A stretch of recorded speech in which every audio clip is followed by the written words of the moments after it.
बनलो कठोर केहन बनलो कठोर जो भोला केहन बनलो कठोर केहन बनलो कठोर जो दानी केहन बनलो कठोर।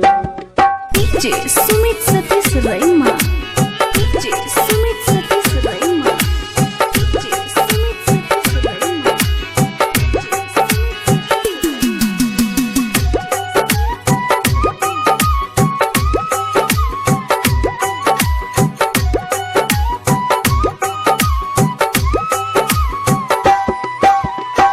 विदेशर में बाबा विदेशर वाली में छी गौरी शंकर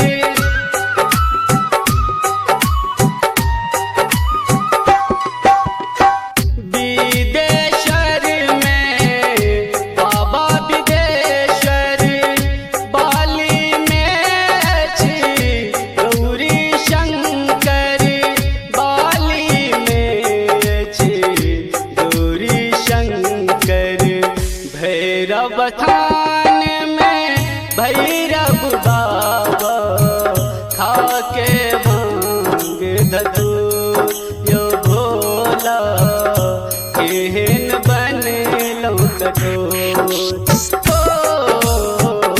झरना जना गिरनो यो दानी केहन बनलो कठोर। DJ Sumit Satish रैमा DJ Sumit Satish रैमा DJ Sumit Satish रैमा।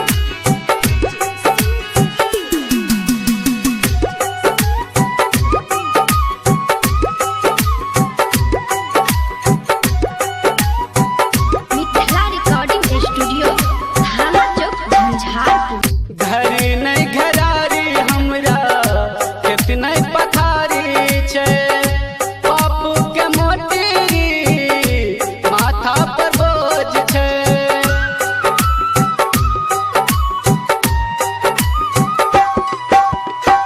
घर नहीं घरारी हमरा कितना पथारी छे बापू के मोटेरी माथा पर बोझ छे बापू के मोटेरी माथा पर बोझ छे कौन छी साँझ अभोर यो दानी केहन बनलो कठोर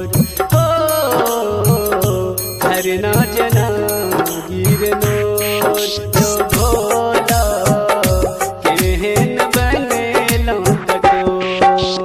DJ Sumit Satish रैमा DJ Sumit Satish रैमा DJ Sumit Satish रैमा।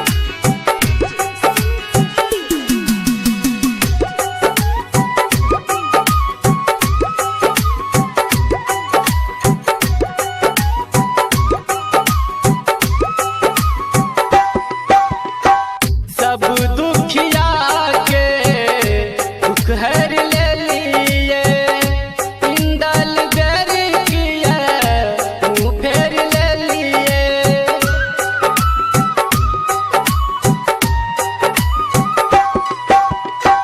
सब दुखिया के दुख हर ले लिए इंदल गर किए मुँह फेर ले लिए इंदल बेरी किए मुँह फेर ले लिए केहन बनलो अघोर यो दानी केहन बनलो कठोर